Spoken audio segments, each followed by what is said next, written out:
Welcome to Happy Homes and Gardens. I'm your host. My name is Daphne Rose. I am a real estate broker, architecture, and interior designer. Everyone looks for a job after college, but not everyone is lucky enough to find their dream job.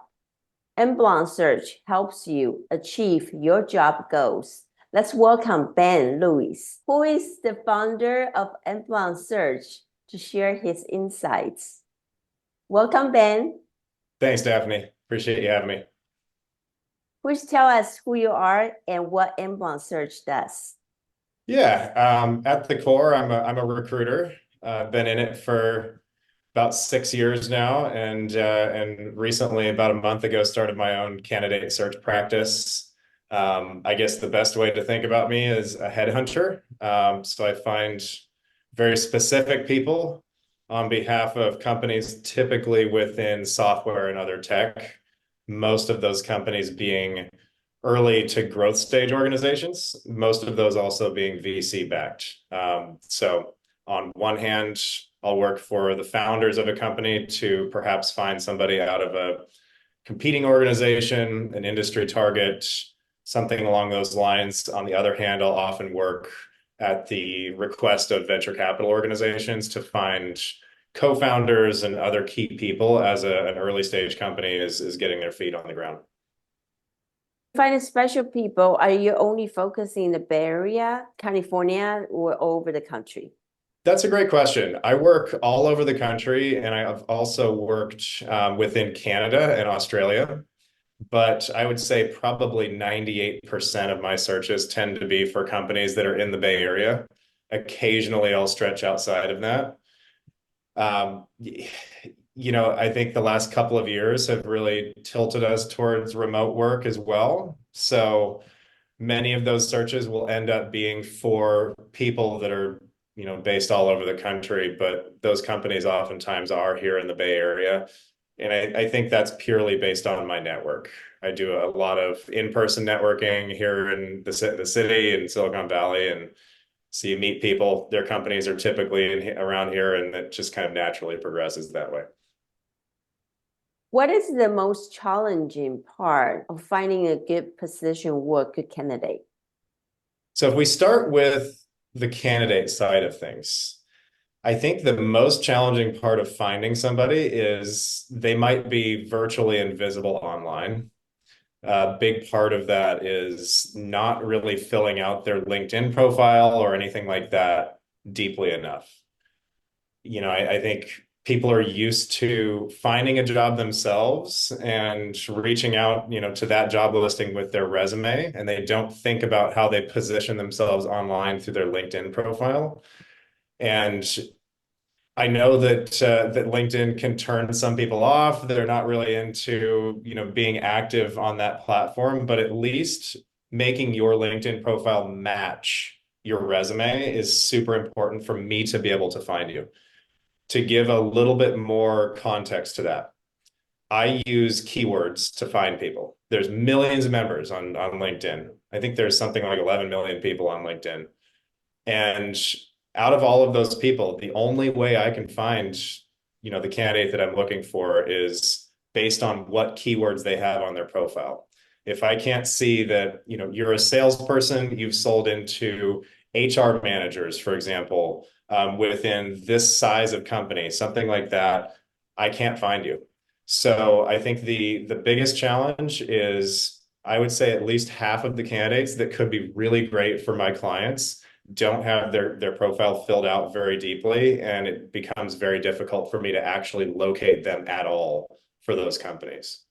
If we're talking about a company finding the right or a person finding the right position, I should say, at the end of the day, I think those profiles are listed, or those job descriptions are listed. They're pretty easy to find on LinkedIn, well found, Indeed, places like that.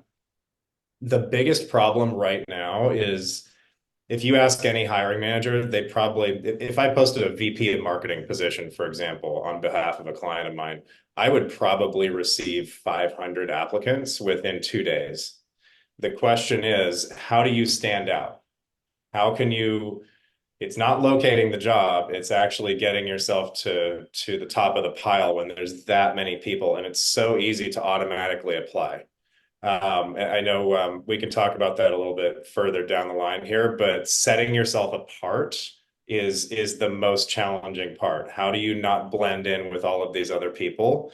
And once again, that comes back to this idea of creating a really tailored profile, really tailored resume that has the exact keywords that a company like the one you want to work for is going to be looking for. And that could be just from somebody like myself scanning a resume. It could be from a software tool that they're using to automatically sort different profiles through resume submissions, through LinkedIn profiles, things like that. Either of those scenarios require a very finely tuned resume in order to really stand out. That was a very good point. I actually networking a lot. I heavily use LinkedIn. Mm-hmm. But I do find people often that they don't have a LinkedIn will tell me that they're not active on LinkedIn. Yeah. What do you recommend people how often they have to update? How much information they should include in their LinkedIn profile? I recommend a lot.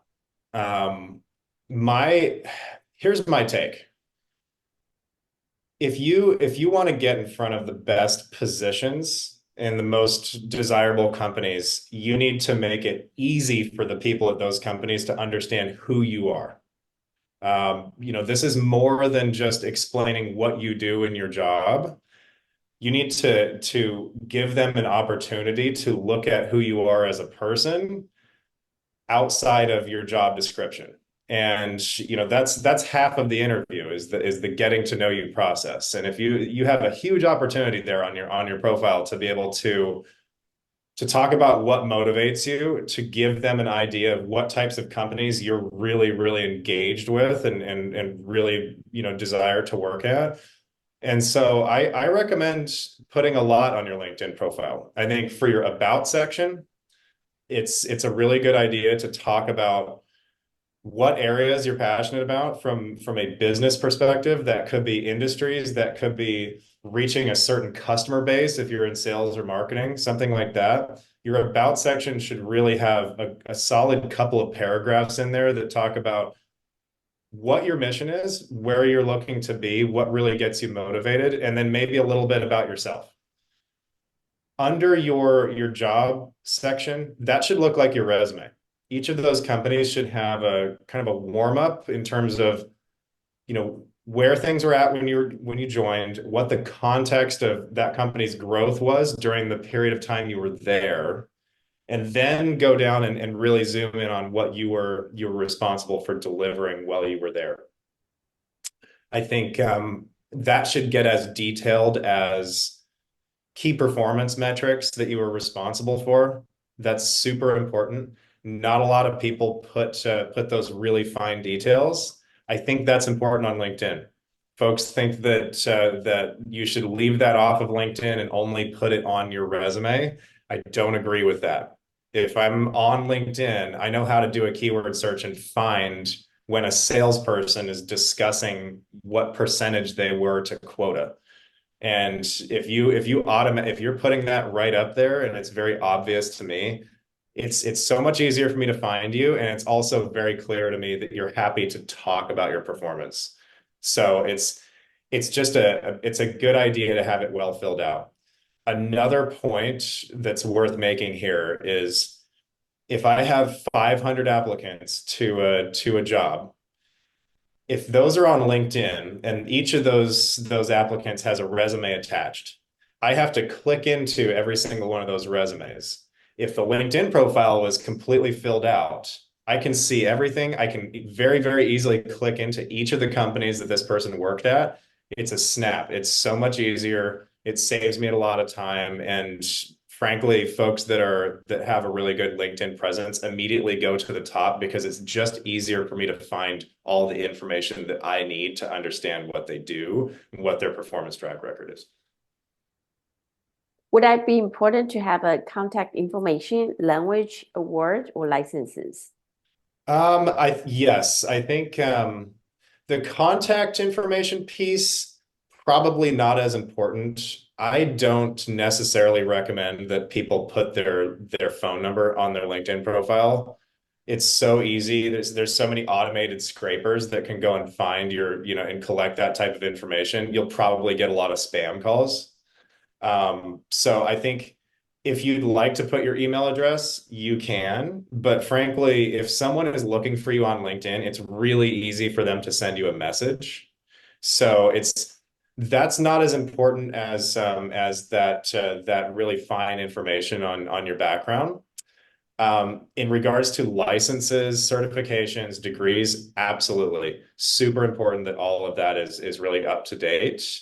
And when we're talking about recent graduates, I think it's a good idea to have not just your degree, but a bit of information below that, maybe a few bullet points on specific, what was your major, what was your minor, what are certain projects that maybe you worked on that you would want to highlight. If you went to business school and, let's say you did a project in which you actually were able to deploy with a company to help them with financial analysis, something like that, that needs to be talked about.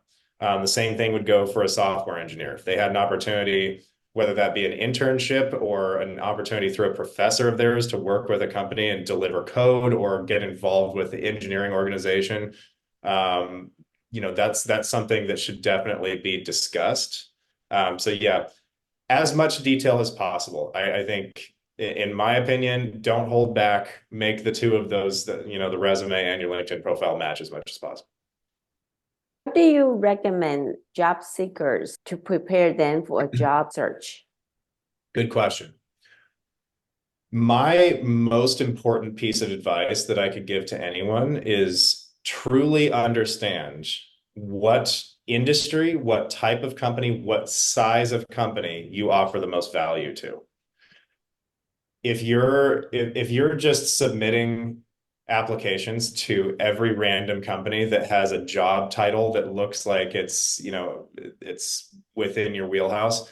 If you're an account executive, for example, if you work in sales and you're applying to every account executive role that's posted on LinkedIn, on Indeed, on Wellfound, anything like that, without any thought about essentially what that company does and whether or not you've really had experience in that area, you're wasting your time. Certain if you're fresh out of college, absolutely, please do. I think it's a good idea to get a lot of exposure to different industries. But if you've already started your career and you've worked in one particular industry, if you're a salesperson and you've sold into technology decision makers, CTOs, heads of IT, things like that. You need to keep in mind whether or not this company you're applying to sells into those same decision makers. You also need to keep in mind what the stage of that company was and how you can align yourself with those types of growth stages of companies. If you can get really, really specific with that and then form a list of companies that seem like they would be ideal for you to apply to or reach out to, that's the most effective approach in this market. I would always recommend starting with a lot of Google research in terms of building a list of prospects. This is, familiar to you. You're in real estate. I've been in sales for a long time.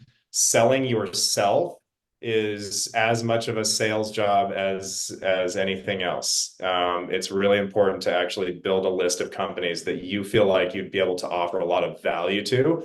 Understand very deeply how you offer value to those companies and make sure that your resume, your LinkedIn profile, and your outreach to those companies clearly is aligned with that value that you can provide, and you will automatically stand out from everybody else. Because I guarantee you that 98% of people who are in that applicant pool are not doing that. Where are the good places to looking for job postings? I primarily am on LinkedIn, but I know that another really good site that I've seen great activity from is called Wellfound. That used to be called Angel List. and it's a job board. They've also got a bunch of other cool features, a great newsletter for early stage startup news and things like that. But they have excellent job listings for very early stage companies. If you're, really excited about, let's say, seed stage and Series A companies, that's a great place to get in front of some good job listings. And those are across a pretty wide range of different career fields. It could be sales, marketing, engineering, product, accounting and finance, you name it. If you're an engineer, a really good place to go is also Stack Overflow.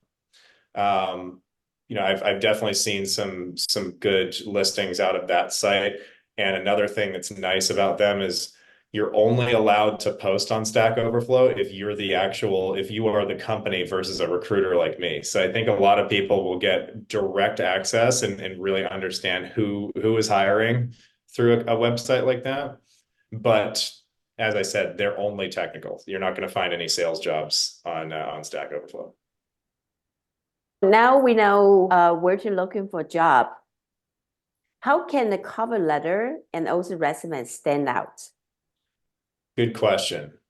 I think to bring this back to that focus on, the companies that you really understand where you deliver value to, your resume needs to speak to your accomplishments within those specific industries. Simply talking about if you're a salesperson or a marketing person, simply talking about how you've met your quota, responsibilities, things like that, without discussing specific contributions into a certain industry, who you've sold to, what the stage of that company that you've worked in has been at, what that growth has looked like, you're only giving half of the picture. So my recommendation is there's a couple of pieces here. First of all, I think it's really important for a person to discuss the stage that the company was at and give some background context. If you joined as employee number 100 in a startup, that's very different in terms of what your experience and what your contribution has been than if you joined as employee number 1,000. And hiring managers need to be able to see that very easily. You should be making it as easy on them as possible to understand, what that background context is, what types of growing pains, key milestones and things like that within that company's expansion have you been a part of. The next piece that's really important here is getting as granular as possible with performance information and other, let's say, deliverables. What key outcomes have you driven? The best way to think about this is quantitative rather than qualitative. How do you, instead of talking about, if you have a sales resume, talk less about vague statements about how you successfully sold a large deal into a leading HR software provider or into a healthcare system. You need to say was responsible for leading and closing a $6 million deal into Athena Health, with these specific stakeholders being the primary people that you reached out to. You need to get as specific as possible. The vague language on resumes is the number one thing that gets them disregarded. And the same thing goes for the cover letter. I think a long cover letter it's not going to get read.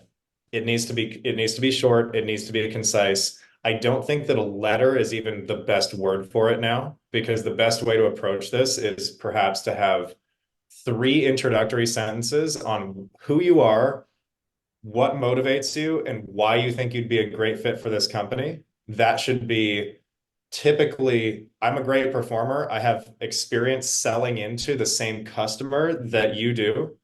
And maybe something about yourself that's interesting that they might not know. And then let's say 3 or 4 bullet points below that are very clear and concise, that talk about your performance, why you'd be a great fit for this company, and that's it. The 3 paragraphs, people just don't have time to read that much when job postings are getting so many applications right now. The next piece that's worth discussing here is the cover letter's purpose at least in my line of work, is not to attach to your resume necessarily, but to use as a tool to reach out to hiring managers proactively. If you want to get the best interviews with the best companies nowadays, it's really worth it to go out on LinkedIn and find the hiring manager of that particular role that's been posted. Oftentimes that means using LinkedIn Premium. It's $50. They have a free trial for a month. It's worth doing. Guarantee you, it's a very valuable tool. And reach out to those people and shoot them a quick note. Shoot them an in-mail, just letting them know, hey, I applied to this position. I know you have 400 other applicants. Wanted to make sure that you noticed me here. Here's why I'd be an excellent fit for this based on my experience in XYZ industry. Bullet point, bullet point, bullet point. Thank you for your consideration. That's it. The cover letter is your sales letter, in my opinion. It's there's way too many applicants flying around these days for a hiring manager to reasonably be able to read every single cover letter. Do you know the percentage of people will get called back for the interview? And also, do they still do an in-person interview now? It's a great question. Most first round interviews are always going to be Zoom. Percentages of callbacks are very low these days compared to what they used to be. It's when I say that I'll get 500 applicants for a role in 2 days, I mean it. It's just there's so many people that are flowing in. It's just not reasonably possible for me to actually get back to every single one of those people with a personalized message versus, an automated email saying, hey, thank you for your submission, but we're going with other candidates. So, here's another piece of information that's worth highlighting. I think going back to what I was saying before about reaching out to the hiring manager directly. If I receive 500 applicants for a role, I might have 10 of those people actually send me a message on LinkedIn. I've placed so many people who have sent me the message on LinkedIn because it's so obvious for me. I know that these are the areas in which you'd be great for this company. You're telling me right up front why you're awesome for this role. You're being proactive. It's such an easy way to just go a bit above and beyond and really show that you're interested in this position, and it works super well. The people that I know who are getting the best interviews with the most desirable companies, this is whether it's engineers, product people, marketing, sales. You don't have to be a salesperson to reach out to somebody. If you're an engineer and you send somebody a message, you're one of very, very few people who are willing to do that. It's more natural for a salesperson to send a message to a hiring manager. If you're an engineer and you do that, you're one of maybe 3 people in the entire applicant pool who is willing to do that. And it's a slam dunk. It's the best way to get that callback, honestly. Most people, like myself, as someone who runs job listings online, I always get back to those people who reach out to me. That's very interesting. Often I look at a job posting, but I am very confused about the job position. How can a company market better for their ideal candidate? That's a good question. I think there's 2 pieces to this. First of all, job listings oftentimes are not as focused as they need to be. There's no reason to put soft skills like great communicator or highly motivated in a job description. Generally speaking, most really desirable jobs, if you're not a great communicator and you're not highly motivated, you're not going to get hired anyway. And so I think getting as specific as possible and not taking up space with anything besides like the requirements for the job and a description of exactly what this person is going to be doing on a day-to-day basis. That's wasted space. It needs to be trimmed down. It needs to be highly specific so that people are very, very clearly able to see how this lines up with their experience. I think there's a couple of other pieces here. One thing that's really helpful is describing what this person will be responsible for on a 30-day, 60-day, and 90-day basis. What are you going to be working on the second that you walk in the door? Make it as specific as possible to the company's actual initiatives they have going on. If your responsibility is going to be to walk in the door and improve search engine marketing on behalf of a company, that needs to be very specifically put in there. This person will immediately be responsible for, making qualitative, quantitative assessments to search engine marketing, budgets, campaigns, and so forth within 30 days. By 60 days, we're expecting these types of improvements. By 90 days, this person will be taking on these types of additional responsibilities. Be very specific. Another piece in terms of the required experience, start off with what your absolute non-negotiable requirements are, and then have a short list of nice to have, bonus points. Beyond that, I think everything else is fluff. Just if you trim it down, make it really specific, it's going to attract better candidates who really want to get to the point, who are business minded and want to see companies that feel the same. So, I think that's a big piece. Another important note here is when you see a job description and they're giving you a bit of information on the company, let's say an introductory paragraph or two on, we are XYZ organization, and here's why we're awesome. Using emotional appeals about why this is a great place to work is not the best approach these days. The highest performing people, the most business-minded candidates that are going to make the most impact within your company, they need to be approached like you're pitching a VC, like you're pitching somebody for funding. You need to be talking about, here's the background of the company. Here's the track record of the founders, the investors, and the advisory. Here's what their previous wins have been. Here's where we're at from a funding perspective. Here's the competitive landscape. Here's where we are from, let's say, a product market fit perspective, or if you're really early, have you achieved minimum viable product? Here's where we're going. Here are the challenges. Here are the opportunities. Getting as specific as possible and pitching them like you really mean it. Like, this is somebody that's potentially a co-founder, or somebody that's going to give you money. That works really, really well with candidates as well, even if they're folks who are just starting their career off. If they see something like that, they're going to really take this seriously. And I don't think enough companies are forthcoming enough in that initial description of their organization to attract the highest performers. Oftentimes you don't see that type of information until you receive a message from somebody like me.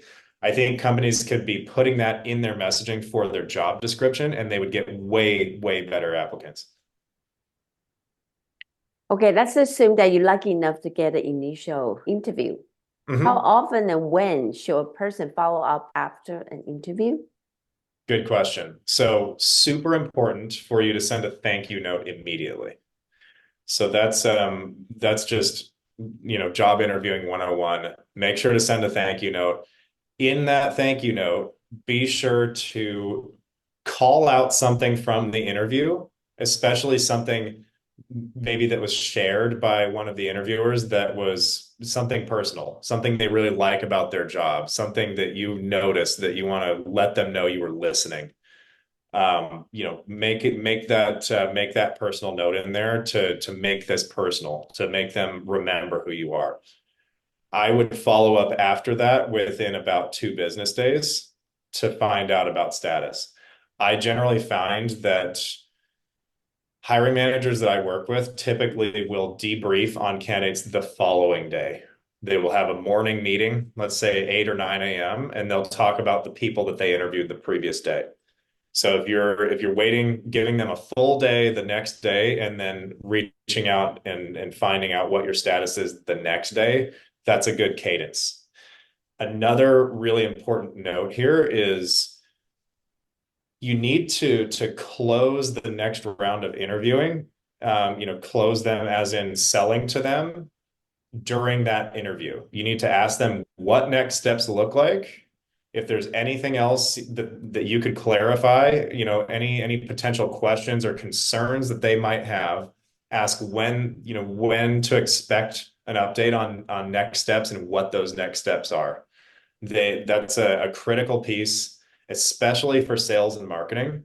But I've also seen that being a really critical decision-making factor in technical and product roles that shows engagement, it shows commitment from this person to that interview process. It's really easy to do. It's as simple as asking what the next steps look like and how you could best position yourself to get the next round of interviewing. It goes a really long way. And I've seen hiring managers that pass one candidate versus another just based on whether or not they ask those questions during the interview. Wow. And what is the best attire and demeanor appropriate for an interview? Great question. If you work in tech, you don't need to wear a suit and tie. I think that suit with no tie is a good look, but business casual in general is fine. Collared shirt, slacks, look nice, but not too formal. There's one exception. If you work in finance or accounting, suit and tie are required. That is still a cultural norm in any, and even if this is within a software company, if you are a financial analyst, if you're going to be in a financial planning and analysis position, something like that, it's always a good idea to wear the tie, because the person who you're interviewing with, even if they're working at a company where everybody wears t-shirts, that person might have started their career in investment banking or something like that, and they might just have that kind of that set of values that they feel like people should at least begin with a suit and tie. So if you're not in finance and accounting, just wear a collar, you'll be fine. If you are in finance and accounting, keep it more formal. And I would recommend the same over Zoom. Even if you're on Zoom, wear the tie. If it's an accounting position, wear the tie. Otherwise, I think just a shirt like this is totally fine if you're an engineer, if you're a salesperson, anything like that. That's great to know. Do you help people with the temporary jobs, internships, and permanent positions? I am primarily responsible for permanent hire positions. And there's a big reason for this. I'm typically brought in to find very specific people. I'm a headhunter. Oftentimes, I'd say probably 60% of the work I do is executive search. Those are generally permanent hire positions. I do occasionally see contract roles where, let's say, a CTO is doing a trial run with a company, especially if it's a startup. They might do a trial run for about 6 months where they're being paid, under 1099 as a contractor, just to get a feel for the team, for them to really, if this is a position that's essentially a co-founder of a company, I think the investors, the advisory, the founders really need to understand how well they work together before they commit to bringing this person on board, as a permanent hire. And I actually find that especially if you're a C-level executive and you're looking for new roles, and getting kind of proactive in the market, a really, really good place to start is in a fractional capacity. So you're working maybe 20 hours a week, you're working under 1099, and that gives you a chance to feel them out, see where the company is at personality wise, and kind of uncover any skeletons that might be in their closet, and they'll be doing the same for you. Works really well for everybody. But in terms of where most of my work is done, 99.9% is permanent. Have you ever run into people want to change their careers? Happens all the time. Yeah, I think the best advice that I've been able to give people, let's say if you are in sales and you want to get into marketing or something like that, or maybe you're in consulting and you want to get into a software company instead of being on the services side of that. My advice is always to find common ground. If you're in consulting and you're selling to large healthcare organizations, for example, let's say you're at PwC, you're selling consulting engagements for large healthcare organizations to sell them software implementation and professional services afterwards.